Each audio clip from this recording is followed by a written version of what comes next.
Gauss জি কে Gauss উপস্থিত রয়েছেন সিলেট জেলা বিএনপির সভাপতি, ছাত্র জীবন থেকে আমার অত্যন্ত ঘনিষ্ঠ কাইয়ুম চৌধুরী উপস্থিত রয়েছেন। আমাদের ঢাকা থেকে আমরা বিএনপি পরিবারের উপদেষ্টা ইঞ্জিনিয়ার আশরাফ, বিএনপি জাতীয় নির্বাহী কমিটির তথ্য প্রযুক্তি বিষয়ক সহ সম্পাদক উপস্থিত রয়েছেন, সহ সাংগঠনিক সম্পাদক আমার ছোট ভাই মিফতা উপস্থিত রয়েছেন, আরেকজন একদা অঞ্চলের কীর্তিমান পুরুষ, শুধু সিলেট নয় সারা বাংলাদেশের উন্নয়ন, উৎপাদন এবং জাতীয় অর্থনীতির যিনি সমৃদ্ধ করেছেন, তার জ্যেষ্ঠ পুত্র মৌলভীবাজার জেলা বিএনপির সাবেক সভাপতি, বিএনপি জাতীয় নির্বাহী কমিটির সদস্য আমাদের নাসির রহমান, নামটা বলতে ভুলে গেলাম, বাবা সাইফুর রহমান, কীর্তিমান সাইফুর রহমানের জ্যেষ্ঠ পুত্র নাসির রহমান। এছাড়াও এখানে আরো উপস্থিত রয়েছেন আমাদের জেলা বিএনপি সাধারণ সম্পাদক ইমরান, আমাদের মুরাদ ভাই নগরের সাধারণ সম্পাদক। সবাইকে আমি আন্তরিক প্রীতি শুভেচ্ছা জানাচ্ছি এবং আমরা বিএনপি পরিবারের সদস্য সচিব মিথুন সহ সবাই এখানে উপস্থিত নেতৃবৃন্দ, এলাকাবাসী আর সবাইকে আমাদের শুভেচ্ছা, শুভ নববর্ষের শুভেচ্ছা জানিয়ে দু চারটি কথা আমরা বলব। আমরা বিএনপি পরিবার গঠন করেছেন আমাদের প্রিয় নেতা জনাব তারেক রহমান, বিএনপির ভারপ্রাপ্ত চেয়ারম্যান। উদ্দেশ্য একটাই, যে একটি সংগঠন করার মধ্যে দিয়ে আতিকুর রহমান রুম্মন এবং মিথুনের নেতৃত্বে একজন আহ্বায়ক, একজন সদস্য সচিব, এদের নেতৃত্বে সংগঠনটি করা, যাতে সারা বাংলাদেশে গত আন্দোলন এবং 15.5 বছরের হাসিনার বিরুদ্ধে যারা পৃথিবী থেকে চলে গেছেন, যারা পঙ্গুত্ব বরণ করেছেন আইন শৃঙ্খলা বাহিনীর গুলিতে অথবা যুবলীগ ছাত্রলীগের যারা আহত হয়েছেন, কারো পা নেই, কারো হাত নেই, কারো পায়ে ঠেকিয়ে গুলি করা হয়েছে, পা কেটে ফেলতে হয়েছে এবং সরকারের গুলিতে অনেকে পৃথিবীর আলো আর দেখতে পারেন না, দু চোখ বন্ধ হয়ে গেছে। এইসব পরিবারের পাশে দাঁড়ানোর জন্যই আমরা বিএনপি পরিবার, এবং তাদের কাছে কিছুটা সামান্যতম সহযোগিতা প্রদান দলের পক্ষ থেকে, চেয়ারম্যানের পক্ষ থেকে এই সংগঠনটি করছে।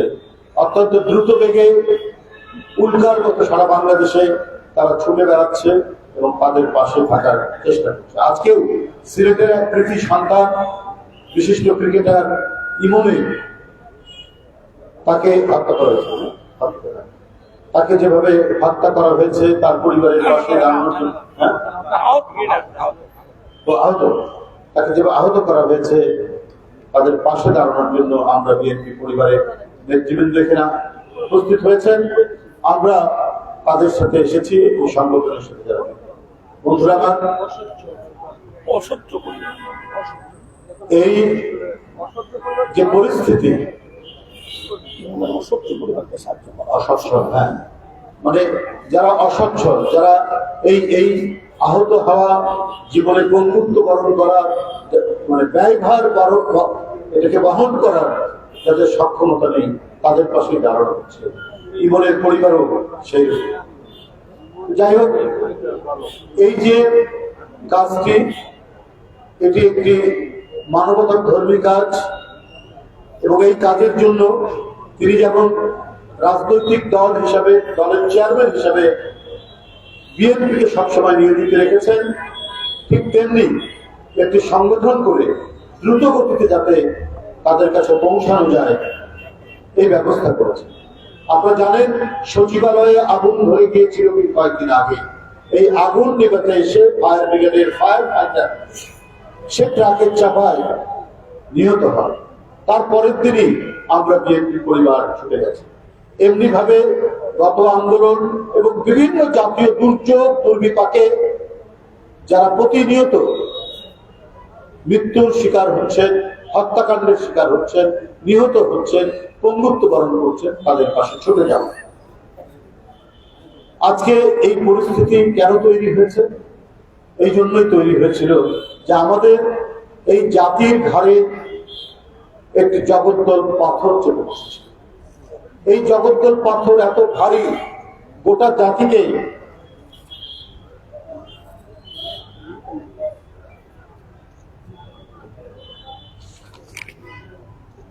গোটা জাতিকে রুদ্ধশ্বাস অবস্থায় রেখেছিল। মানুষ নিঃশ্বাস নিতে পারত না, মানুষ স্বচ্ছন্দে চলাফেরা করতে পারত না, রাজনৈতিক দল তার কণ্ঠের স্বাধীনতা ছিল না, সে মিছিল করতে পারত না, মিটিং করতে পারত না। পুলিশ অনুমতি দেওয়ার পর যুবলীগ ছাত্রলীগকে লেলিয়ে দেওয়া হতো। আইন শৃঙ্খলা বাহিনী, পুলিশ, র্যাব বিনা কারণে, বিনা ওয়ারেন্টে রাত্রে বাসায় গিয়ে পরিবারের মহিলাদের সাথে খারাপ ব্যবহার করতো এবং যদি যাকে খুঁজতে গেছে তাকে না পেলে পরিবারের মেয়েদেরকে পর্যন্ত গ্রেফতার করে নিয়ে এসেছে। আর এই করার মধ্যে দিয়েও বিস্তার হয়নি। শেখ হাসিনা নিজের ক্ষমতাকে নিরাপদ করার জন্য, কণ্টকমুক্ত থাকার জন্য এই যে বাংলাদেশে 30 লক্ষ মানুষ অকাতরে জীবন দিয়েছে, 2 লক্ষ নারী যারা নির্যাতিত হয়েছে, এই যে বড় অর্জনের মধ্যে দিয়ে এই যে স্বাধীনতা, এই স্বাধীনতাকে দ্বিতীয়বার কলঙ্কিত করেছেন পাকিস্তান হানাদার বাহিনীর শেখ হাসিনা। আপনাদের এই সিলেটের সন্তান, গর্বিত সন্তান, ঢাকা বিশ্ববিদ্যালয়ের ছাত্র, জাতীয়তাবাদী ছাত্র দলের সাধারণ সম্পাদক, পরে এমপি হয়েছেন, পরে দলের জাতীয় পর্যায়ে হয়েছিলেন ইলিয়াস আলী আজ নাই কেন? শেখ হাসিনার কারণে। কারণ তিনি দেশের পক্ষে অবস্থান নিয়েছিলেন, তিনি দেশের জন্য অবস্থান নিয়েছিলেন। তিনি টিপাই মুখ বাঁধে লং মার্চ করে এসে প্রতিবাদ জানিয়েছিলেন। মানুষ বলে এই কারণেই তাকে পৃথিবীতে, তাকে বিরুদ্ধে সরে দেওয়া হয়েছে। এছাড়াও এখানে যে কত যুবদল, ছাত্র দলের ছেলে ক্রস ফায়ারের শিকার হয়েছেন, গুমের শিকার হয়েছেন, তার কোনো ইয়াত্তা নেই। এই ভয়ঙ্কর মানবতাহীন কাজ করেছেন 15.5 বছর শেখ হাসিনা। আমরা আন্দোলন সংগ্রামে তারপরেও রাজপথ থেকে সরে যাই। আমরা জানি বুলেট আমাদেরকে ধাক্কা মারবে, আমরা জানি এখানে ভয়ঙ্কর নির্যাতন নেমে আসবে, আমাদেরকে দিনের পর দিন রিমান্ডে রাখা হয়েছে। তারপরেও গণতন্ত্রের প্রশ্নে, মানুষের কণ্ঠের স্বাধীনতার প্রশ্নে, মানুষের চলাচলের প্রশ্নে এবং এই দেশটিকে একটি মুক্ত বাতাস প্রবাহিত করার জন্য বাংলাদেশ জাতীয়তাবাদী দল কাজ করেছে নিরন্তর। তোয়াক্কা করেনি জীবনে। গুম হতে পারে, ক্রস ফায়ারের শিকার হতে পারে, যেমন হয়েছে সিলেটের আরো অনেক মায়ের সন্তান। তারপরেও তারা পিছপা হয়। ক্রমাগত 15.5 বছর দলের সকল কর্মসূচির মধ্যে অংশগ্রহণ করে তারা নির্যাতন সয়েছে, নিপীড়ন সয়েছে। আমরা এরপরে জুলাই আগস্টের ছাত্র জনতার আন্দোলনের মধ্যে দিয়ে সেই ভয়ঙ্কর স্বৈরাচার দেশ ছেড়ে পালিয়ে যেতে বাধ্য। আমাদের নেত্রীকে গ্রেপ্তার করা হয়েছে, তাকে অসুস্থ করা হয়েছে। তিনি গ্রেপ্তারের আগে চোখে অপারেশন করে এসেছিলেন। যে রুমটিতে রাখা হয়েছে সেটি একটি 200 বছরের পুরনো একটি বিল্ডিং এর একটি রুমের মধ্যে। চারিদিকে বালি আর ধোঁয়া উড়ে যার চোখের অপারেশন হয়েছে তাকে ওই রুমটি দেওয়া হয়েছে যাতে তিনি আরো অসুস্থ হন। এই কারণে তারপরেও বিএনপি দেশনেত্রীর মুক্তির পাশাপাশি গণতন্ত্র উদ্ধারের সংগ্রাম কখনোই পিছপা হয়নি। বন্ধুরা আমার, আজকে অনেকে অনেক কথা বলেন। এই ছাত্র জনতার আন্দোলন এবং 15.5 বছর গণতান্ত্রিক শক্তির আন্দোলন, এই গণতান্ত্রিক শক্তির আন্দোলনের পটভূমিতে জুলাই এবং আগস্টে ছাত্র জনতারা নেমে এসেছে। শেখ হাসিনা পালিয়ে যেতে বাধ্য হয়েছে। এখন আমরা খবরের কাগজে দেখতে পাচ্ছি যে জুলাই আগস্টের হত্যার বিচার 1 বছরের মধ্যে সম্পন্ন হবে। আমাদের অন্তর্বর্তীকালীন সরকার ডক্টর ইউনূস সাহেবের সরকার, ডক্টর ইউনূসের প্রতি আমাদের প্রত্যেকের শ্রদ্ধা আছে, কিন্তু এই সরকার তো সর্বজনীন সমস্ত গণতান্ত্রিক রাজনৈতিক দলের পক্ষের সরকার। শুধু জুলাই আগস্টে যারা মারা গিয়েছেন বা অত্যাচারিত হয়েছে, শুধু তাদের সেই সব হত্যাকাণ্ড, সেই সব অপরাধের বিচার হবে? ইলিয়াস আলীর বিচার হবে না? চৌধুরী আলমের বিচার হবে না? 15.5 বছর যারা ক্রস ফায়ারের শিকার হয়েছে তাদের বিচার করবেন না? যারা এই ক্রস ফায়ার দিয়েছে, যারা শীতলক্ষা নদীতে আপনার 7টি লাশ ভাসিয়ে দিয়েছে, সেই সমস্ত দুর্বৃত্ত র্যাবের অফিসারদের বিচার হবে না? 15.5 বছর তো গণতান্ত্রিক সংগ্রামে এই নিবেদিত প্রাণ মানুষ যারা পৃথিবীতে বেঁচে থাকলে আরো বড় হতো, সমাজের মধ্যে প্রতিষ্ঠিত ব্যক্তি হতো, তারা আজ পৃথিবী থেকে নেই। এই যে অপরাধ করেছে শেখ হাসিনা, এই যে কসাইয়ের ভূমিকা পালন করেছে শেখ হাসিনা, সেই সমস্ত অপরাধীদের বিচার হবে না? আমরা জুলাই আগস্টে যে সমস্ত শিশু বাচ্চা থেকে শুরু করে শ্রমিক জনতা আত্মদান করেছে, তাদের সেই মহিমান্বিত আত্মদানকে শ্রদ্ধা জানায়। তাদের যেমন বিচার হতে হবে, ঠিক তেমনি 15.5 বছর গণতন্ত্রকে উদ্ধারের জন্য যারা অকাতরে জীবন দিয়েছেন, যারা নিরুদ্দেশ হয়ে গিয়েছেন, তাদের কেন বিচার হবে? তাদের তো বিচার হওয়া উচিত। যারা এই অপরাধের সঙ্গে ভাই, এটা পার্টির কোন সাংগঠনিক মিটিং না বন্ধুরা আমার, সেটা তো হওয়া উচিত। সেটা কেন হবে না? তো এই ধরনের আপনার যদি কোনো বিভাজন রেখা টানে, তাহলে তো খুবই দুর্ভাগ্যজনক বন্ধুরা আমার। আমরা আপনার যে কারিকুলামে আমরা স্কুলের যে পাঠ্য বই দেখতে পাচ্ছি, সেটা সম্পূর্ণ সরবরাহ করতে পারেনি, সেটা ভিন্ন ব্যাপার, হয়তো তারা করবে না, আপত্তি নেই। সেখানে ইতিহাসের বইগুলোতে আপনার কিছু কাজ করেছেন, সেটাও আমরা ধন্যবাদ জানাই যে প্রকৃত ইতিহাস তুলে ধরার চেষ্টা করছেন। কিন্তু আমার একটা বক্তব্য আছে, ওখানে এই জাতির বিনির্মাণে যে সমস্ত জাতীয় নেতৃবৃন্দ, তাদের জন্য অধ্যায় করা হয়েছে ক্লাস 4-এ, ক্লাস 5-এ, 3-তে, আমরা এটারও দ্বিমত করছি না। সেখানে শেরে বাংলা ফজলুল হক, মজলুম জননেতা মাওলানা ভাসানী, সেখানে হোসেন শহীদ সরওয়ার্দী, সেখানে মরহুম শেখ মুজিবুরের নাম রাখা হয়েছে, ঠিক আছে, কোনো অসুবিধা নেই। স্বাধীনতার ঘোষক শহীদ জিয়ার কথা বলা হয়েছে, কিন্তু মুক্তিযুদ্ধের যে স্বাধীনতার ঘোষণা থেকে মুক্তিযুদ্ধে, এখানে একটা অধ্যায় রাখা হলো না কেন? এখানে তো জিয়াউর রহমান তো শুধু মুক্তি মানে স্বাধীনতার ঘোষণা দিয়েই ক্ষান্ত হননি, সাথে সাথে পাকিস্তানিদের বিরুদ্ধে লড়াই করেছেন এবং পাকিস্তানি কর্নেল জানজুয়াকে হত্যা করে সেখানে একটি যুদ্ধ হয়েছে, সেই যুদ্ধের নেতৃত্ব দিয়েছে, তাদের সাথে একটা ইতিহাস জড়িত আছে। তাহলে 3, 4, 5, 6, 7 এই বইয়ে মুক্তিযুদ্ধের একটা অধ্যায় থাকবে না কেন? আমি সেটার সাথে যারা প্রবাসী সরকার হয়েছিলেন তাদের আমাদের নেতৃত্বে সেটার সাথে সেটাও থাকতে পারে, কিন্তু মুক্তিযুদ্ধের তো একটা অধ্যায় থাকতে হবে। যতটুকু কাজ করেছেন ধন্যবাদ জানায়, কিন্তু অসম্পূর্ণ থাকবে কেন? মুক্তিযুদ্ধ তো একটা বড় ধরনের ঘটনা।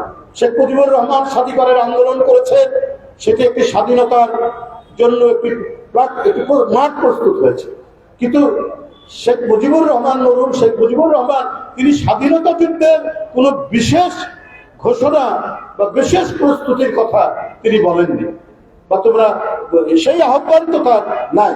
জোর করে যেটা বলেছে, গায়ের শক্তি দিয়ে যেটা আওয়ামী লীগ বলেছে, শেখ হাসিনা বলেছে, সেটা ভিন্ন ব্যাপার। প্রকৃত ইতিহাস হচ্ছে এই যুদ্ধের ঘোষণা দিয়েছেন জিয়াউর রহমান এবং যুদ্ধ শুরু হলো 9 মাস। এর তো একটা অধ্যায় থাকতে হবে, সেই অধ্যায় রাখা হয়নি। তা আমি সরকারকে অনুরোধ করব, ইতিহাস, স্বাধীনতা যুদ্ধ, স্বাধীনতা সংগ্রাম নিয়ে আপনার পূর্ণাঙ্গ ইতিহাস হওয়া উচিত। বন্ধুরা আমার, প্রধানমন্ত্রীতে বক্তব্য রাখবেন, আরেকটি প্রোগ্রাম হচ্ছে।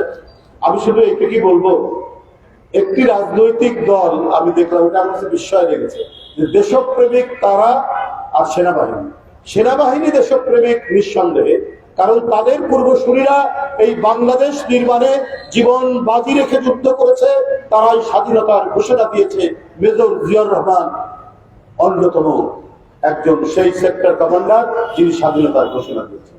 আরো মেজররা যারা ছিলেন সেক্টর কমান্ডার সেই সময়, পরে তারা অনেকে জেনারেল হয়েছে, আপনার অনেকেই এর মধ্যে রয়েছে। পরবর্তী পর্যায়ে আমরা দেখেছি জনগণ যখন অত্যাচারিত হয়েছে, সেনাবাহিনী জনগণের পক্ষে অবস্থান করেছে। এমনকি 24-এর যে গণ অভ্যুত্থান, সেখানেও একটি উজ্জ্বল ভূমিকা রয়েছে। আমি সেই রাজনৈতিক দলকে বলতে চাই, ইসলাম বলতে সেই রাজনৈতিক দল, যে আপনাদের 71-এর ভূমিকা কি ছিল? আপনারা কোন সেক্টরে যুদ্ধ করেছেন? আপনারা কোন সেক্টর কমান্ডারের আন্ডারে যুদ্ধ করেছেন? বাংলাদেশে কেউ দেশপ্রেমিক নেই, শুধু একটি রাজনৈতিক দল দেশপ্রেমিক। এই ধরনের বিভ্রান্তি আপনারা তৈরি করলে মানুষ হাসবে, মানুষ হাসি ছাড়া আর কিছু দেবে না। যাই হোক, আজকে এই অনুষ্ঠান, যে অনুষ্ঠানটি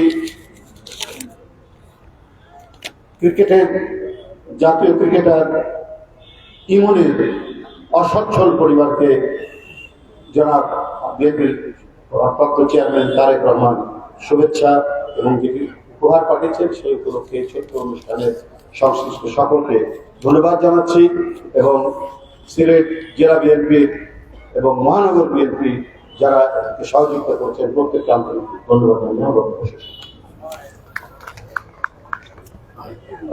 ধন্যবাদ। আমরা দুটো গুরুত্বপূর্ণ বক্তব্য শুনলাম। পরে আপনার সময় বক্তব্য নিয়ে আসছেন আজকের অনুষ্ঠানে প্রধান অতিথির অনুমতি ক্রমে আমরা বিএনপি পরিবারের আহ্বায়ক, যিনি বিগত 30 বছরের উপর ধরেও দেশ নায়ক তারেক রহমানের নির্দেশে অসহায় পরিবার, নেতা কর্মী এবং দলের বাইরে যারা ক্ষতিগ্রস্ত হয়েছে তাদের পাশে দাঁড়িয়ে গোপনে কাজ করে যাচ্ছেন। আমরা বিএনপির পরিবার শুধু বিএনপির নেতৃবৃন্দ নয়, বাংলাদেশে অসহায় পরিবার যারা আছেন তাদের পাশে দাঁড়ার জন্য নিরলসভাবে কাজ করে যাচ্ছেন। আজকের অনুষ্ঠানের সভাপতি আমরা বিএনপির পরিবারের আহ্বায়ক, বিশিষ্ট সাংবাদিক, মিডিয়া সেলের অন্যতম সদস্য, প্রেস ক্লাবের স্থায়ী সদস্য আতিকুর রহমান রুমন। আতিকুর রহমান রুমন ভাইকে তার গুরুত্বপূর্ণ বক্তব্য দেওয়ার জন্য জানাচ্ছি। বিসমিল্লাহির রহমানির রহিম। উপস্থিত প্রধান অতিথি, অন্যান্য নেতৃবৃন্দ, আসসালামু আলাইকুম। আজকে প্রধান অতিথি এখান থেকে বলে যাবেন, এই জন্য আমার বক্তব্য অতি সংক্ষিপ্ত করে আমি শেষ করবো। আজকে যে যার জন্য এই অনুষ্ঠানটি, উনি হচ্ছেন ইকবাল হোসেন ইমন। উনি তরুণ ক্রিকেটার, আমাদের বিএনপির ভারপ্রাপ্ত চেয়ারম্যান এবং আমরা বিএনপি পরিবারের প্রধান পৃষ্ঠপোষক দেশের নেতা জনাব তারেক রহমান। উনি একদিন গত 2 দিন আগে গভীর রাতে আমাকে একটি টেক্সট করেছেন মোবাইলে যে এই ইমনের পরিবার নিয়ে একটি সংবাদ পরিবেশন হয়েছে, তুমি দেখেছো? যা আমি সত্যি দেখিনি। উনি সংবাদে যেগুলো পাঠিয়ে বললো পড়ো। আমি পড়ে সত্যি আমি আপ্লুত হয়ে বললাম, এত সুন্দর ক্রিকেটার, এত ক্রিকেট খেলে, এত ভালো খেলে, অথচ তার পরিবারটি অসচ্ছল। তখন আমি তাকে কল করলাম আমাদের অ্যাক্টিভ চেয়ারম্যানকে। উনি বললেন ওই ফ্যামিলির সাথে কথা বলো, ওরা যাতে ঠিক মতো খাইতে পারে, চলতে পারে, শিখতে পারে, বসবাস করতে পারে, তাদের কি করতে হবে। তখন আমার সদস্য সচিব মেজুরকে আমি এই কাজে সম্পৃক্ত করি।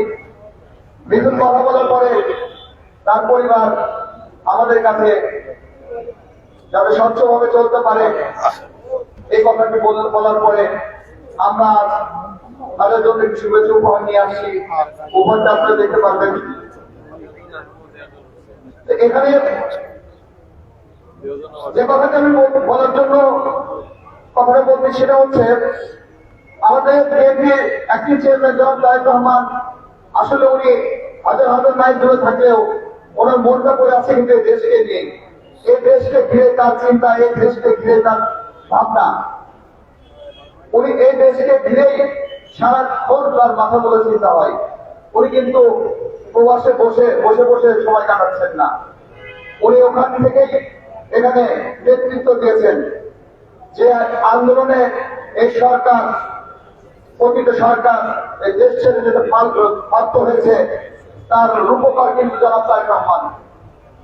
জনাব তারেক রহমান গত 16 বছর আন্দোলন করেছে বলে আজকে এই 24 আন্দোলনের সৃষ্টি হয়েছে, এবং 24 আন্দোলনে ছাত্র জনতার প্রাণের বিনিময়ে এই প্রকৃত সরকার দেশ ছেড়ে পালাতে বাধ্য হয়েছে।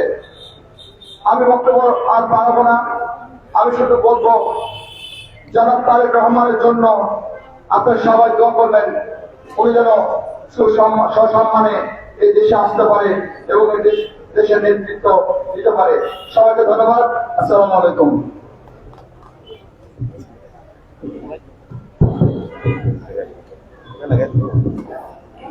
বস্তুকে আমি আজকের এই মহৎ অনুষ্ঠানের সভাপতি এবং প্রধান অতিথি এবং আমরা বিএনপি পরিবারের উপদেষ্টা আমাদের জাতীয় মহাসচিবকে এইটুকু বলছি যে আমরা গতকাল রাত্রে জেনেছি আমাদের মহানগর বিএনপি বিভিন্ন পর্যায়ে নেতৃবৃন্দ উপস্থিত হয়েছেন। আজকের এই মহৎ অনুষ্ঠানে আজকে আমরা বিএনপি পরিবার শুধু ইকবাল হোসেন ইমনের পাশে নয়, আমাদের পার্টির ভারপ্রাপ্ত চেয়ারম্যান জনাব তারেক রহমানের নির্দেশনায় এবং রুমান ভাইয়ের নেতৃত্বে সারা বাংলাদেশে গুম হওয়া পরিবার এবং আহত বিগত 2 আগস্ট আহত পরিবার, অসংখ্য পরিবারের পাশে দাঁড়াচ্ছে। তাহলে ধারাবাহিকতায় আজকের অনুষ্ঠানে এই পর্যায়ে বক্তব্য নিয়ে আসার জন্য অনুরোধ করছি আমাদের জাতীয় দল জাতীয় স্থায়ী কমিটির সদস্য, বাংলাদেশ জাতীয় কংগ্রেসের বিভাগের দায়িত্বপ্রাপ্ত নেতা, আমাদের প্রিয় নেতা, আমাদের দেশ মতো বেগম খালেদা জিয়ার চিকিৎসার ব্যাপারে দীর্ঘদিন পরিশ্রম করে গিয়েছেন আমাদের প্রিয় জেলা ডাক্তার এজিএম গাইয়ের সঙ্গে তার প্রধান অতিথির বক্তব্য রাখার জন্য অনুরোধ করছি।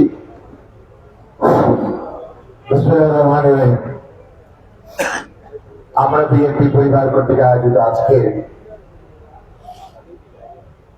19 অনূর্ধ্ব ক্রিকেটার জীবনের অসচ্ছল পরিবারের পাশে দাঁড়ানোর অনুষ্ঠানে সমাজ সভাপতি, আমরা বিএনপি পরিবারের আহ্বায়ক আতিকুর রহমান রিমন, সদস্য সচিব মিথুন, উপস্থিত রয়েছেন বাংলাদেশ জাতীয়তাবাদী দলের সংগ্রামী সিনিয়র যুগ্ম মহাসচিব, জাতীয়তাবাদী ছাত্র দলের সাবেক সভাপতি, ডাকসুর সাবেক ভিপি, আমাদের সবার পরিচিত মুখ জনাব অ্যাডভোকেট রুহুল কবির রিজভী আহমেদ।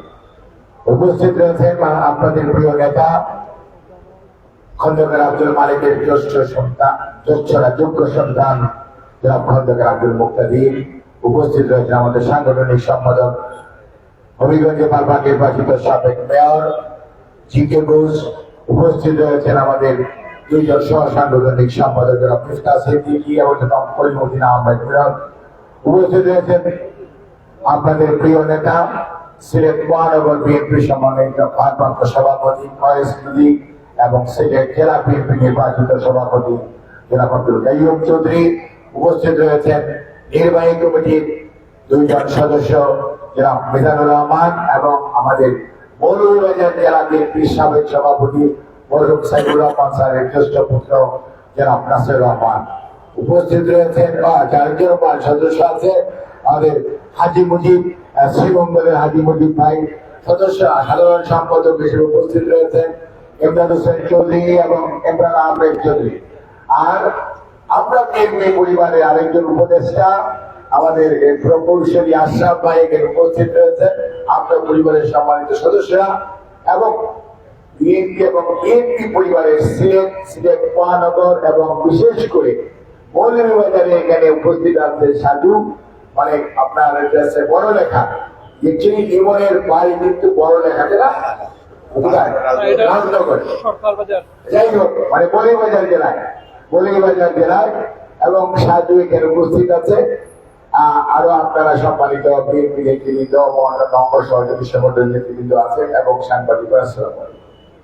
এখানে বক্তব্য অনেকে দিয়েছেন, আমি শুধু যেটুকু বলতে চাই, বাংলাদেশ জাতীয়তাবাদী দল তার প্রতিষ্ঠা লগ্ন থেকে আপনি দেখেন, এই দলের প্রতিষ্ঠাতা স্বাধীনতার ঘোষক শহীদ রাষ্ট্রপতি জিয়াউর রহমান যখন কেউ পালিয়ে গেল, আত্মসমর্পণ করলো দেশের মানুষের প্রয়োজনে। আজকে দেশপ্রেমিক নিয়ে কথা হয়, হাসতে ইচ্ছা হয়, যে মানে শুনলে মুখে হাসি পায়, ও মুখে ভোট চায়, একটা কথা আছে না? আপনি দেখেন ৭১ যাদের কথা মনে আছে, ২৬শে মার্চ ২৭শে মার্চ যাদের ঘোষণা দেওয়ার কথা ছিল, তারা পালিয়ে গেল। কিন্তু যে মানুষটি সকল ভয় ভীতি উপেক্ষা করে ইউনিফর্ম সার্ভিসের থেকে নাবালক দুটি ছেলের কথা, নিজের সহধর্মীর কথা মনে না রেখে শুধুমাত্র দেশপ্রেমিক জানে ঘোষণা বিদ্রোহ করলেন এবং স্বাধীনতা ঘোষণা করলেন, সেইটা দেশপ্রেমিক। এবং ঘোষণা করে পালিয়ে থিয়েটার রোডে যান নাই, অস্ত্র হাতে এমএকে উসমানী সাহেবের নেতৃত্বে এই বাংলাদেশের থেকে ওরা যুদ্ধ করেছেন। এবং সিলেট তার সাক্ষী, এমসি কলেজে সর্বশেষ যুদ্ধ হয় এমসি কলেজ প্রাঙ্গণে, সেখানে শহীদ জিয়া সেক্টরের সদস্যরা সেখানে ছিলেন। কাজে ইতিহাস সাক্ষী দিলে দেশ প্রেমের পরীক্ষায় কারা উত্তীর্ণ আমরা বলতে চাই না। আরেকটা কথা বলতে চাই, বিএনপি হচ্ছে সেই দল যে মানুষের পাশে থাকে। জিয়াউর রহমান স্যার দল করেছেন, মানুষের পাশে ছিলেন। সেজন্যই ৭ই নভেম্বর ১৯৭৫ যখন বিশৃঙ্খলাকারীরা, ষড়যন্ত্রকারীরা দেশের সমস্ত স্বাধীনতা সার্বভৌমত্ব মিটিয়ে দিতে চেয়েছিল, তখন দেশের মানুষ আস্থা রেখেছিল একটি মানুষের উপর, তিনি হচ্ছেন সেই সময়কার গৃহবন্দী ছিলেন মেজর জেনারেল জিয়াউর রহমান। সিপাহী জনতা বিপ্লব করে তাকে মুক্ত করে এনে ক্ষমতার পদে বসিয়েছিলেন, দেশ পরিচালনার দায়িত্ব দিয়েছিলেন। অর্থাৎ দেশপ্রেমের পরীক্ষায় উত্তীর্ণ, মানুষের আস্থা অর্জনে উত্তীর্ণ মানুষটির নাম শহীদ জিয়াউর রহমান। আজকে আমরা সেই দলের উত্তরাধিকার। তারপরে আপনি দেখেন, বিএনপি সব সময় মানুষের পাশে থেকেছে, তার প্রমাণ তলাহীন ঝুঁই ছিল, সেই তলা লাগিয়েছে শহীদ রাষ্ট্রপতি জিয়াউর রহমান। এবং বাংলাদেশকে পৃথিবীর মানচিত্রে আজকে গার্মেন্টস বলেন, আজকে আপনারা রেমিটেন্স বলেন, আজকে আপনারা দেশের অগ্রগতি উন্নয়নের কথা বলেন, প্রত্যেকটার সাথে শহীদ জিয়াউর রহমান এটাই প্রমাণ করে দেশপ্রেম কাকে বলে। এবং ষড়যন্ত্রকারীরা সেজন্যই ষড়যন্ত্র করে উনি শাহাদত বরণ করার পর মনে করেছিল বিএনপি বোধহয় হারিয়ে যাবে, কিন্তু বিএনপি তো জনগণের দল, বিএনপি আপনাদের দল, বিএনপি আপনাদের মাঝে ছিল। সেজন্যই দেশনেত্রী বেগম খালেদা জিয়ার নেতৃত্বে বিএনপি ঘুরে দাঁড়িয়েছে। বিএনপি সে ৯১ প্রণয়ন করি যখন আপনার ঘূর্ণিঝড় হয়েছিল, বিএনপি মানুষের পাশে ছিল। কয়েকদিন আগে সিলেট শহর যখন ডুবে গিয়েছিল, সিলেটে যখন একটা বন্যা হয়েছিল, তখন এই বিএনপির নেতা কর্মীরা আপনারা সবাই জনগণের পাশে ছিলেন। ঠিক একই ধারাবাহিকতায় শহীদ রাষ্ট্রপতি জিয়াউর রহমানের যোগ্য সন্তান এবং দেশনেত্রী বেগম খালেদা জিয়ার যোগ্য সন্তান বাংলাদেশ জাতীয়তাবাদী দলের ভারপ্রাপ্ত চেয়ারম্যান জনাব তারেক রহমান, উনি শুধু দল পরিচালনা করেন না, উনি শুধু সংগঠনকে সংগঠিত করেন না, উনি শুধু গণতন্ত্রের জন্য আন্দোলন করেন না, মানুষের অধিকার ফেরত দেওয়ার আন্দোলন করেন না, মানুষের দুঃখ দুর্দশায় মানুষের পাশে দাঁড়ান। সেজন্যই যখন মায়ের পেটে ছেলে গুলি খায়, সেই মাকে এবং সেই পরিবারকে রক্ষার জন্য এই আমরা বিএনপি পরিবার ওইটার পাশে দাঁড়ায়। এবং কোন অবস্থাতেই বিএনপি নেতা কর্মীদের শুধু পাশে দাঁড়ায় তা না। ওই যে ওই দিন রিজভী ভাই বললেন একজন ফায়ারম্যান মারা গিয়েছে, দেখা হয় নাই, ইনি কি আওয়ামী লীগ করে না, বিএনপি করে না, জামাত করে না, জাতীয় পার্টি করে, দেখা হয়েছে এই লোকটি ক্ষতিগ্রস্ত হয়েছে, তার পাশে দাঁড়িয়েছে জনাব তারেক রহমান। আজ মনে রাখতে হবে, বিএনপি হচ্ছে সেই দল, যেই দল জনগণকে ফেলে তাদের পূর্বপুরুষরা আত্মসমর্পণ করেছে, আর এই প্রজন্ম পালিয়ে গেছে লক্ষণ সেনের মতো। কাজেই মনে রাখতে হবে, বিএনপি কিন্তু কাউকে ফেলে পালিয়ে যায় নাই। জিয়াউর রহমান যেমন যায় নাই, বেগম খালেদা জিয়া শত প্রলোভনের মুখেও 1/11 পরে আপনাদের পাশে ছিল এবং আছে। তার কারণেই অনেক বাধা বিপত্তি, অনেক ষড়যন্ত্র হয়েছে, অনেক প্রলোভন দেখানো হয়েছে। তারপরেও হেঁটে হেঁটে যে খালেদা জিয়া আলিয়া মাদ্রাসার কোর্টে গেলেন, সেই খালেদা জিয়াকে 2020-এর 25শে মার্চ আপনারা দেখেছেন হুইল চেয়ারে করে করোনাকালীন সময়ে, অর্থাৎ কতটুকু অসুস্থ, নির্যাতন চালানো হলে একজন হেঁটে যাওয়া মানুষ হুইল চেয়ারে করে উনি বের হয়ে আসতে হয়েছে, গৃহবন্দী থাকতে হয়েছে। তারপরেও উনি কিন্তু শত প্রলোভনের মুখেও দেশ ছেড়ে পালিয়ে যায় নাই, উনি আপনাদের মাঝে এখন আছে। আর যারা বলতো অমুককে এনে বিচার করবেন, আজকে ওনারা কোথায় পলাতক জীবন যাপন করছেন সেটিও আমি আর বলতে চাই না। কাজেই সাক্ষী আপনারা, সাক্ষী সিলেটের মানুষ শুধু নয়, সারা বাংলাদেশের মানুষ সবার সাথে থাকে। বাংলাদেশ জাতীয়তাবাদী দল মানুষের দুঃখ কষ্টে সর্বসময় যেই দলটি মানুষের পাশে দাঁড়ায়, কারণ আমাদের নেতার বক্তব্য একটাই, এই দেশের 33কে দল বড়, দলের চেয়ে দেশ বড়, আর জনগণই সকল ক্ষমতার উৎস।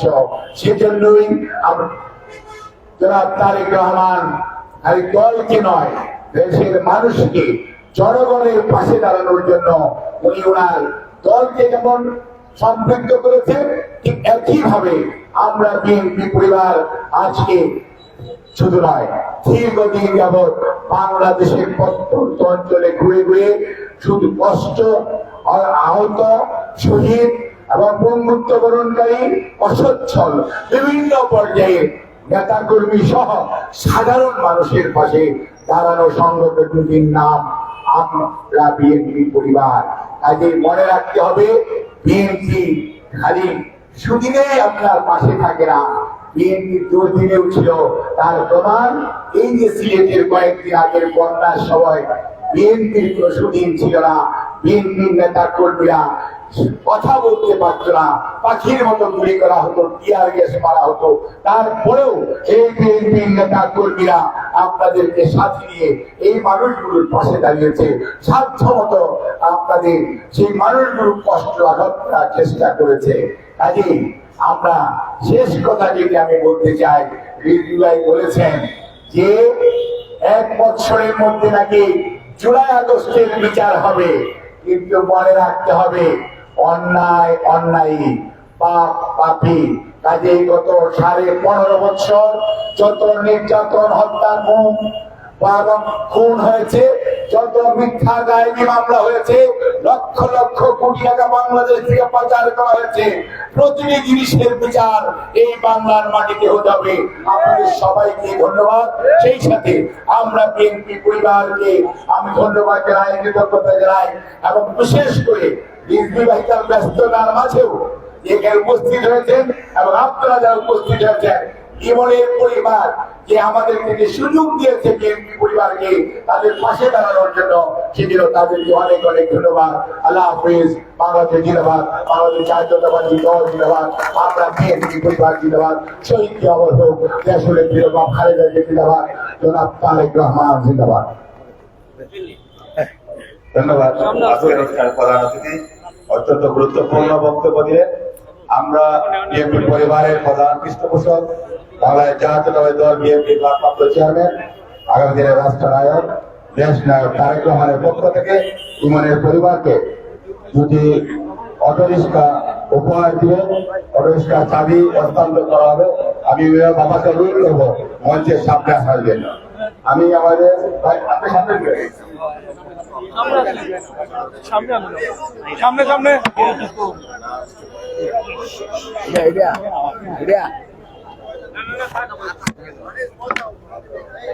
সামনে নাই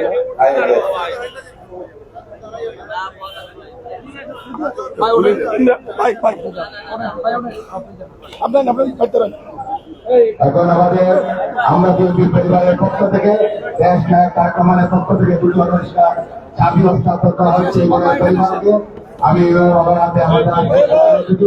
আমাদের কেন্দ্রীয় এবং জেলা মহানগরের ব্যক্তিকে আমরা বিএনপি পরিবারের সকল নেতৃবৃন্দ এখন চাপ হস্তান্তর করছেন। ধন্যবাদ।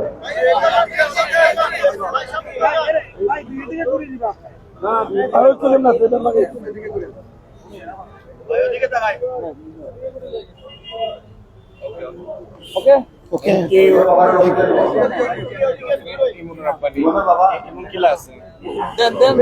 এবং আমরা অনুরোধ করবো অনুমতি নেওয়ার জন্য ইমনের বাবার অনুমতি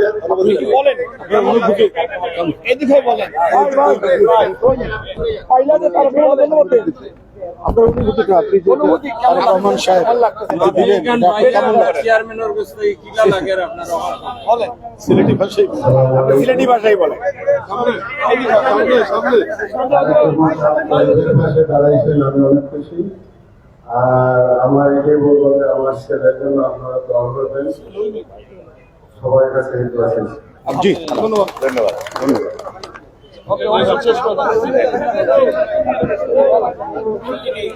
আজকের সভা এখানে সমাপ্তি ঘোষণা করা হলো।